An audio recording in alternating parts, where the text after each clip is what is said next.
Good morning, good afternoon, or good evening. It's the Audrey Wiggins Show.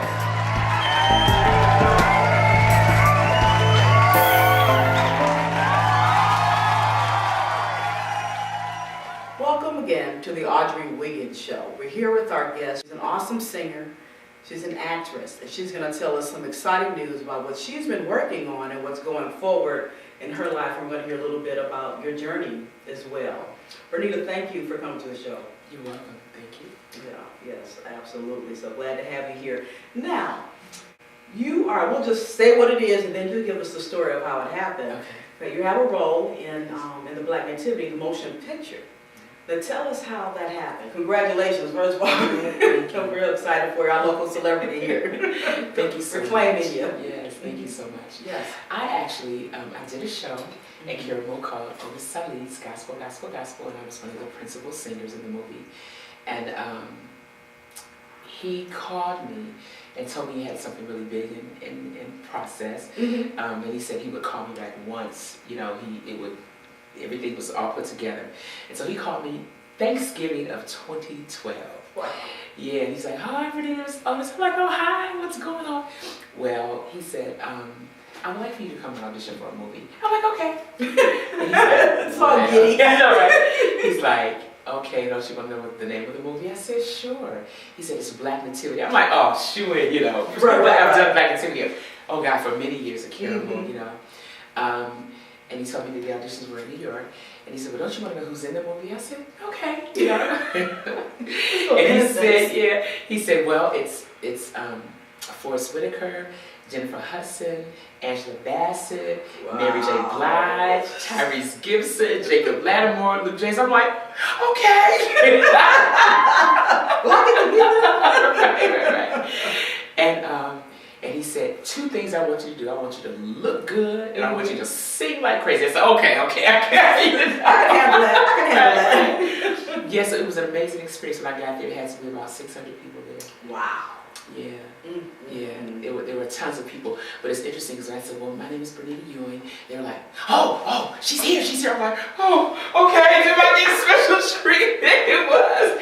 And they escorted me upstairs, and I got to sit in. I kind of got to sit in on all the auditions. Oh. Yeah, and myself and another guy from Cleveland, where he's from Cleveland, he lives in Columbus, were the only two people that got a chance to sing a solo. That's fantastic. Yes. The rest of the auditions were group auditions. Oh, so that's a big cattle call. Yes, it was a cattle call.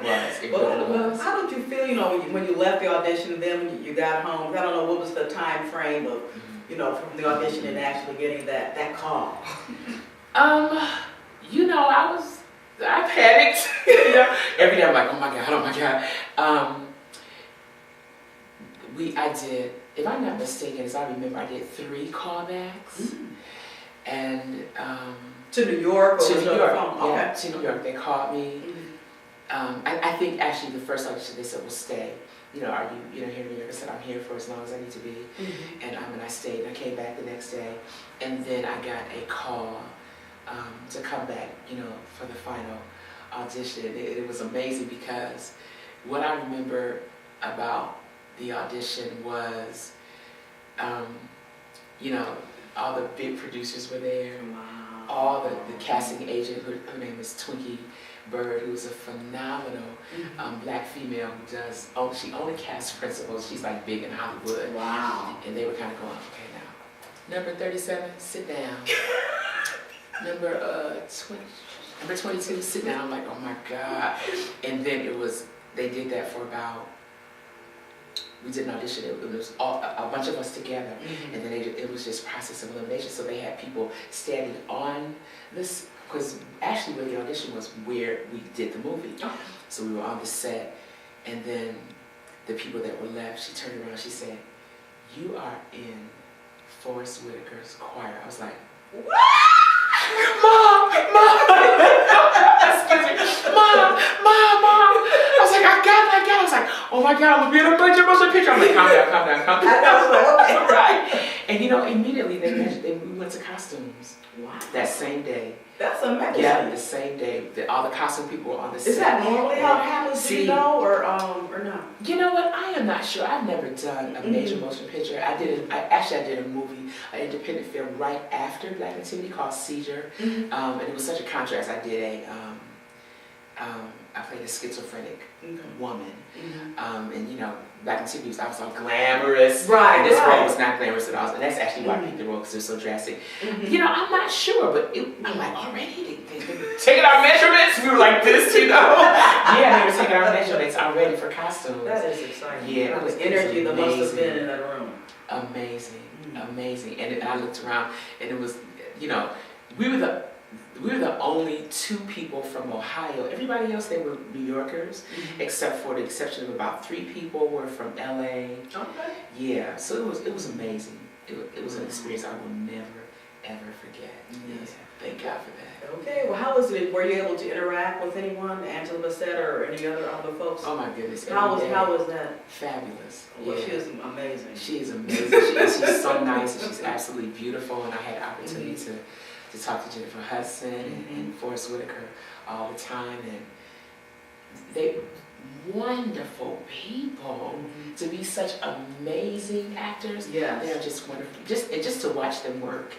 You know, Forrest is really humble. He's like, "How's that?" I'm like, "You asking me?" Okay, like, come on. Yeah, right. Yeah, and then Jennifer Hudson was amazing. You know, in our first rehearsal, oh my gosh, she just learned the song.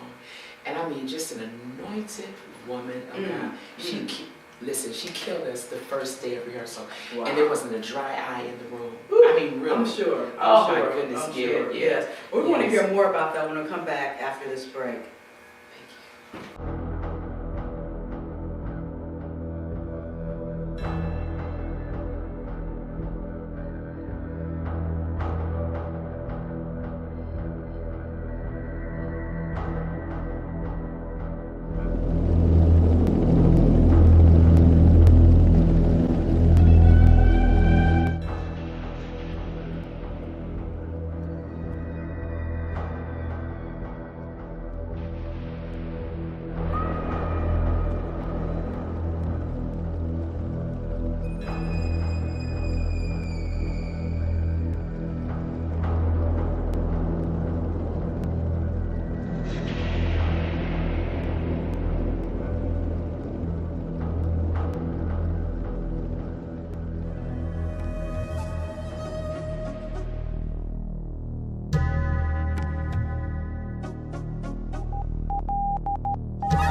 We're back with Bernita Ewing.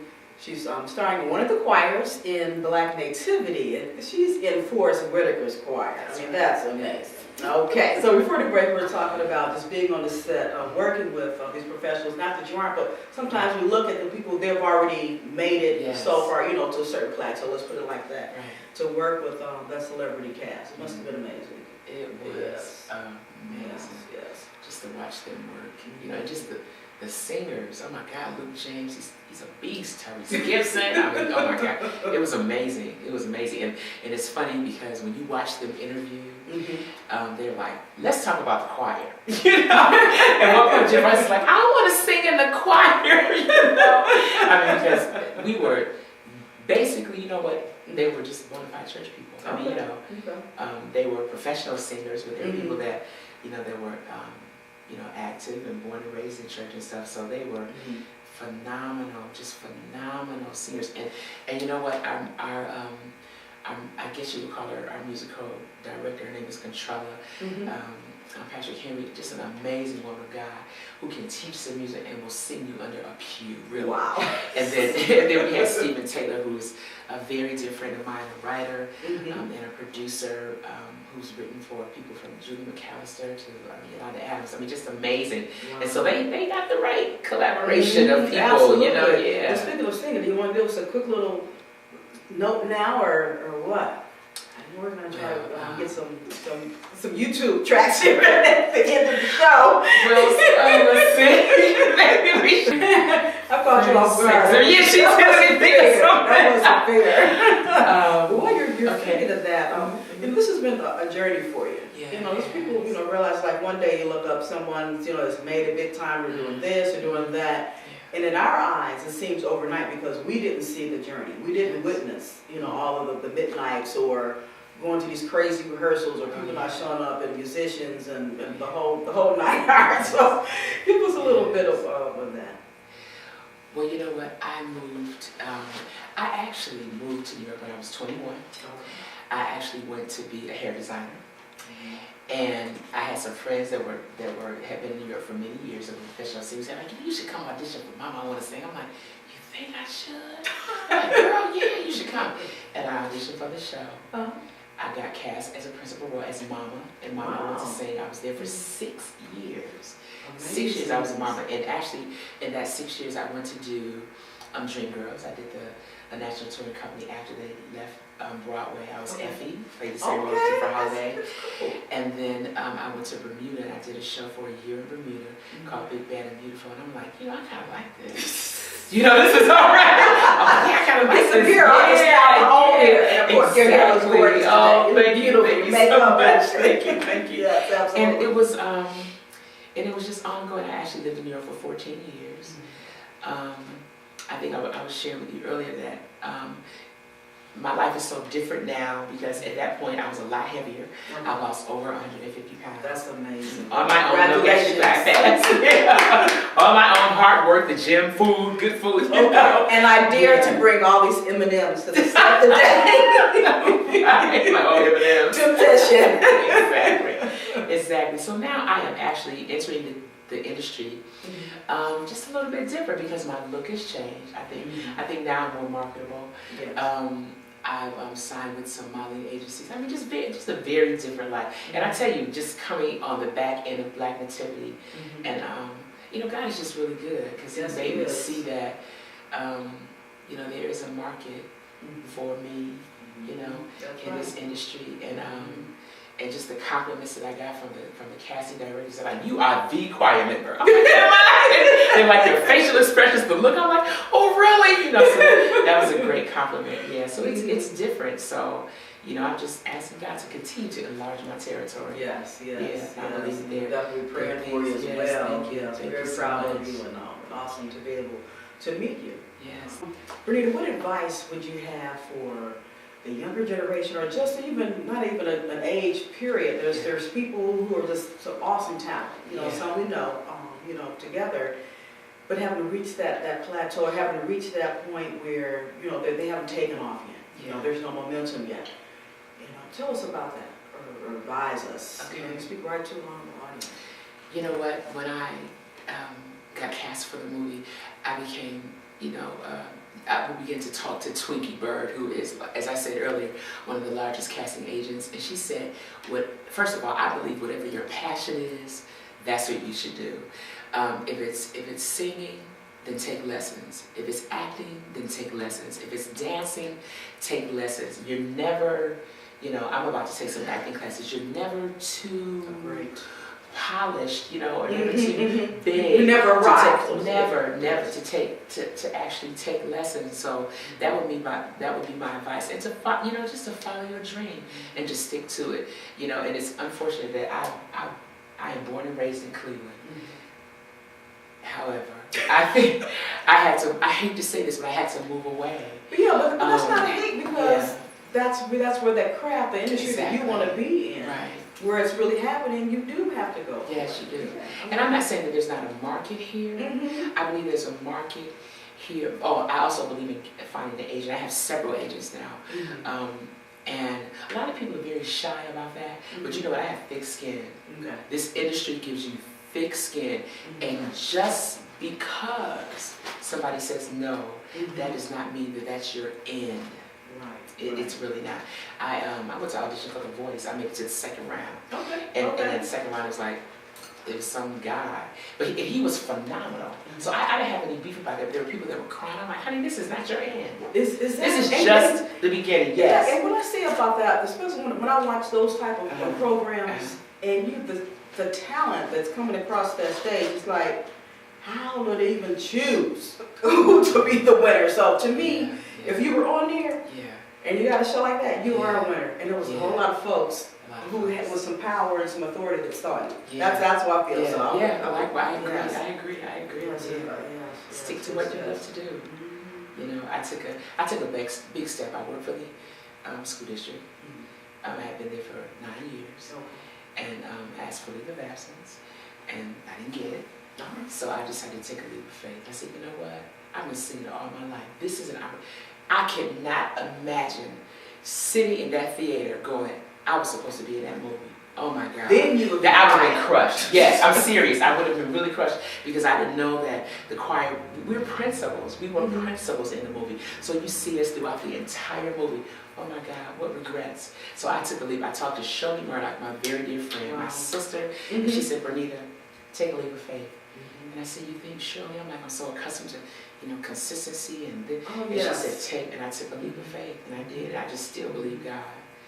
I believe God that He's just going to continue to, just open those doors for me. I do. And He will too. Yes. Like, you have to trust Him, and we deal with those fears of taking that step because it's comfortable right here. Even though it gets uncomfortable, it's still comfortable because of the familiarity. Right. And just go on record. I'd like to do the same thing. Yeah. Yes. It's so worth it. You just gotta trust God. I mean, I really, in this industry, you have to, and have thick skin, and know that whatever door closes, God has another opportunity for you. That's all right. Because He knows our beginning and our end. That's right. Yes. So He knows. I'm like, okay, God, you know what? I'm gonna step out on faith, and I'm gonna trust You. And I think it's the best decision I could have ever made. Well, what's next on the horizon for Bernita? I have a few things that are coming up. I have to. This whole model thing is very new for me, so I'm actually going to do a photo shoot, and I'm going to finish my CD project, which I've been, trying to do. I am still applying for movies. I've actually gotten some calls. It's just I live here. I don't live in New York. I can't get there like tomorrow. I could, but So I am still.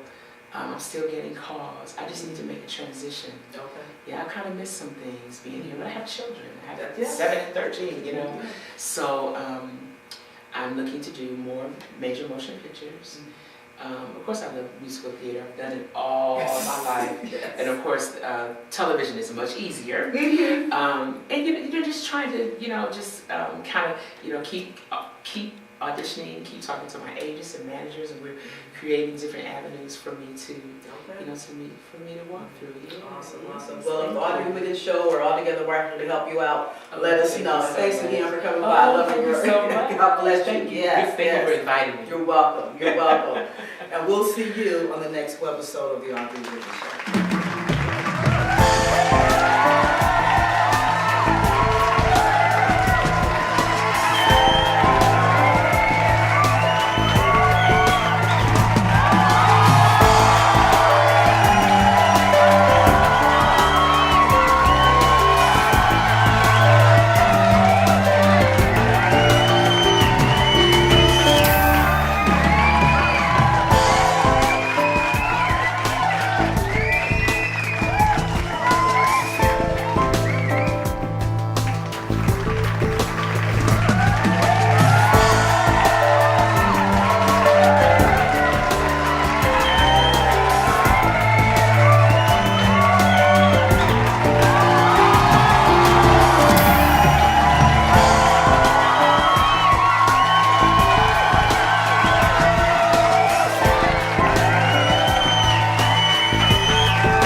first. How I love him, even though he loved me first. And my heart beats for this gift you gave to me. He's simply fading away. Can't you stop this day, or even delay today?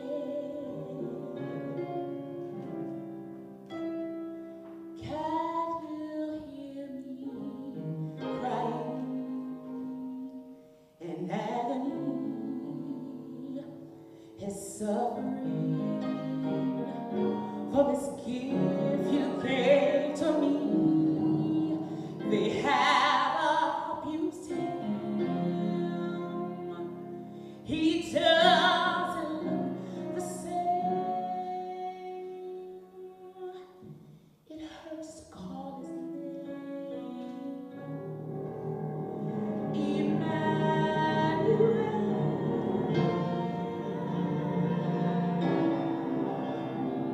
As I sit